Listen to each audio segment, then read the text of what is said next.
The morning had begun like any other for Richard Hale, a powerful millionaire whose every moment was dictated by meetings, markets, and meticulously planned schedules. But today was different. He was flying overseas to close one of the biggest business deals of his career, and for the first time in years, he wasn't traveling alone. His 6-year-old daughter, Emily, was with him. Richard had promised her this trip for months, hoping it would make up for the countless evenings he'd missed tucking her into bed. But as soon as they boarded the luxurious first-class cabin, the calm efficiency that defined his life began to unravel. At first, Emily was excited, pressing her tiny face against the oval window, marveling at the clouds and the bustle of the airport below. But as the engines roared to life and the plane lifted into the sky, her excitement turned to panic. The unfamiliar pressure, the roaring noise, and the sudden separation from the ground terrified her. Within minutes, her whimpers grew into loud, uncontrollable sobs. She kicked, screamed, and clutched her father's arm, crying for her mother. The cabin filled with uneasy murmurs and disapproving glances. Flight attendants rushed over with forced smiles, offering juice boxes, candies, and even small toys, but nothing helped. Richard tried everything. He pulled out the latest tablet, loaded with her favorite cartoons. He promised her a new dollhouse, a pony, even a trip to Disneyland. But none of it worked. His daughter's tears kept flowing, raw and desperate. For the first time in his adult life, the man who commanded empires and made million-dollar decisions felt utterly powerless. Sweat formed on his temples as frustration replaced calm. Passengers whispered behind him, annoyed at the disturbance. A few rolled their eyes. The more he tried to hush Emily, the more hysterical she became, her cries echoing through the quiet cabin like an alarm bell. It wasn't just embarrassment that stung Richard, it was fear. He had built his world around control, precision, and success, yet here he was, unable to comfort the one person who needed him most. The look in Emily's tearful eyes pierced through his heart, awakening something he hadn't felt in years, guilt. He glanced helplessly at the seatbelt light, praying for the flight to end quickly. But somewhere in the next row, a quiet woman, unnoticed until now, looked up from her worn-out book, her gentle eyes softening at the scene before her. She was about to change everything. A few rows behind the distraught millionaire and his crying daughter sat Clara Evans, a shy, soft-spoken librarian in her early 30s. She had always preferred the quiet comfort of books over the noise of crowds. This flight was supposed to be her escape, a long-overdue journey to visit her sister after years of saving up from her modest income. As the plane cruised through the clouds, Clara had been reading a worn paperback she'd borrowed from the library's discard pile, a children's fairy tale collection, its edges frayed and pages yellowed. But the sound of the little girl's sobs pulled her attention away from the printed words. Clara looked up and saw the man in the tailored suit, clearly someone important, struggling to calm his daughter. He looked lost, exhausted, and heartbreakingly helpless. The scene tugged at something deep within her. She had seen that look before, on the faces of single parents who came into the library after long workdays, trying to find a story that might help their children sleep. Still, she hesitated. Clara was painfully shy by nature, the kind of person who thought twice before speaking to strangers. What if she made things worse? What if the man snapped at her for intruding? Her heart raced as she watched the flight attendants try again with no success. The child's sobs only grew louder, her little voice trembling with fear. Clara bit her lip. Something in her simply couldn't stay still any longer. With trembling hands, she unbuckled her seatbelt and quietly approached. The passengers nearby looked at her with curiosity, some with relief, others with skepticism. "Excuse me," she said softly, her voice barely rising above the hum of the engines. The man turned, clearly frazzled, expecting another complaint. Instead, he saw a gentle face framed by chestnut hair and kind brown eyes. "I'm sorry to interrupt," Clara continued, clutching her book nervously. "I work with children at the library sometimes. May I try something?" For a moment, Richard didn't know what to say. His instinct was to decline, but something in her tone, a calm sincerity, made him nod. Clara knelt down beside Emily's seat, her movements slow and reassuring. She smiled at the teary-eyed girl, showing her the cover of the fairy tale book.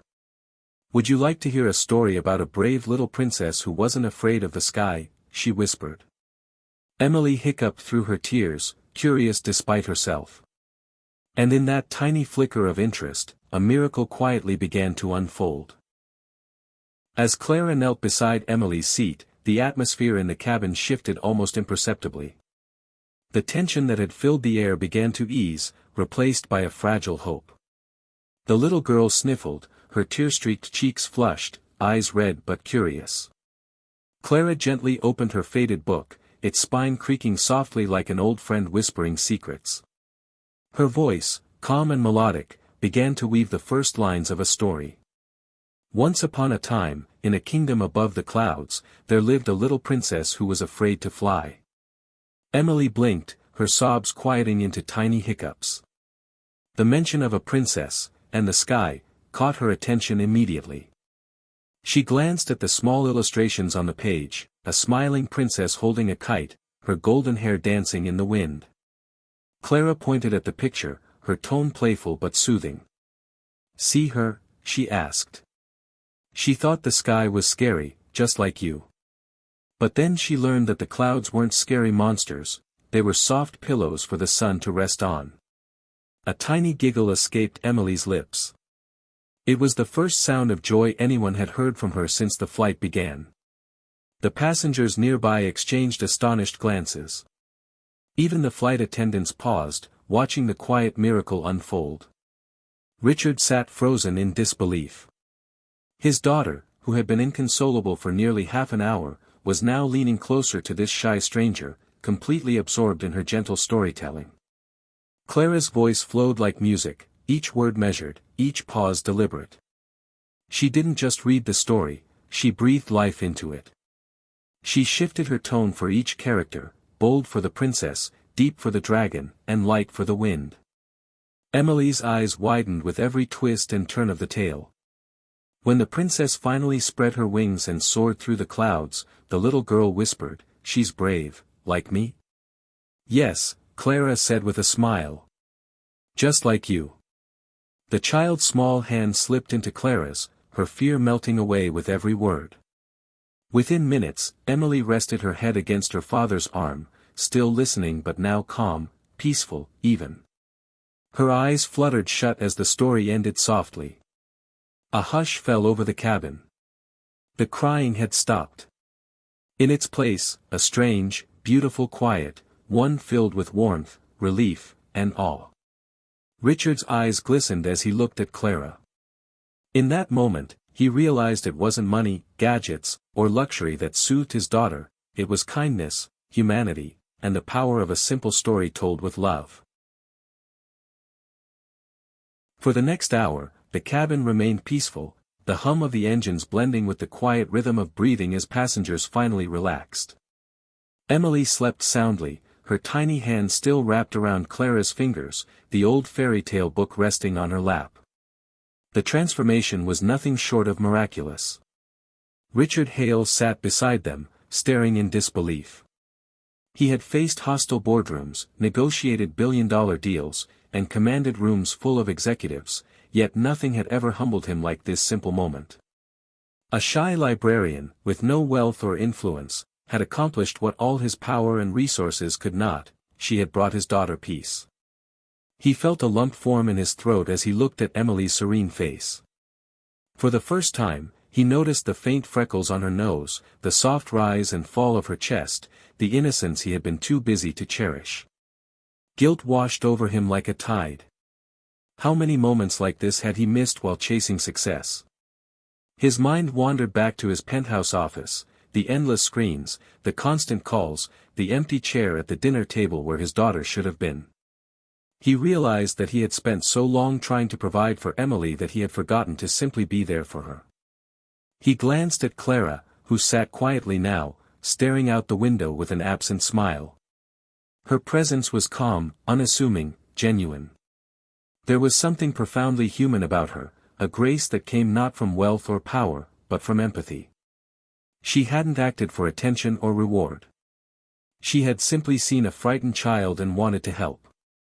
Richard leaned back in his seat, his heart heavy yet strangely light. For years, he had measured his worth in numbers, profits, investments, deals closed, but this encounter had shifted everything. What good was success if he couldn't bring comfort to his own daughter? As the plane cut through the clouds, the reflection of the sky shimmered across the window. Richard saw his own reflection beside Clara's, two very different worlds sharing the same quiet moment. He realized that the truest strength lay not in dominance or control, but in compassion. And for the first time in a very long while, the millionaire smiled, not the practiced, confident smile of a businessman, but the soft, grateful smile of a father rediscovering his heart. As the plane began its descent, the soft hum of the engines matched the calm that had finally settled over the cabin. Emily, now fast asleep against her father, clutched the little storybook in her tiny hands, a gentle smile tugging at her lips in dreams filled with princesses and flying clouds. Richard Hale looked at Clara, his mind racing with gratitude, admiration, and a newfound awareness of life beyond wealth. Once the seatbelt signs clicked off, Richard gathered his courage. He had spent his life commanding boardrooms and making decisions that affected thousands, yet approaching Clara felt different, delicate, almost fragile. She had accomplished something far more meaningful than any of his business achievements. She had touched his daughter's heart. "Excuse me," he said softly, careful not to startle her. Clara looked up, startled but composed, her cheeks slightly flushed.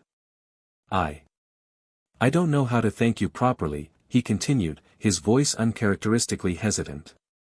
"You have a gift, not many people have the patience, the kindness, or the courage to do what you did today." Clara, ever modest, shook her head gently. "I didn't do anything extraordinary," she replied. "I just love stories. And I love children." Emily was just scared. But Richard knew better. He understood that true acts of kindness often went unnoticed and unrewarded, and yet here she was, quietly transforming lives without expectation. In that moment, he made a decision that would honor her selflessness. "I want to offer you something," he said, leaning in. "I run several charitable foundations focused on education and children's development. I want to create a children's reading program in your name. It's not a gift for me, it's a way to spread what you did today to countless other children who need hope, calm, and imagination in their lives." Clara's eyes widened, a mixture of surprise, disbelief, and gratitude filling her gaze. She had never imagined that such recognition could come from a stranger, let alone a billionaire. I don't know what to say," she whispered, her voice trembling with emotion. "You don't have to say anything," Richard said warmly. "Just keep doing what you do. That's enough. The world needs more people like you." As they stepped off the plane together, the millionaire and the shy librarian walked side by side, one of them carrying immense wealth, the other carrying immeasurable heart. Emily toddled along, hand in hand with Clara, her laughter now light and free. In that simple act of storytelling, a child's fear had been transformed into joy, and a man's understanding of life had been forever changed. From that day forward, Clara continued her quiet work at the library, now supported by a foundation that spread books and stories to children everywhere. And Richard? He learned that true wealth was not measured in money, but in the courage to care, the humility to listen, and the power of a single act of kindness that could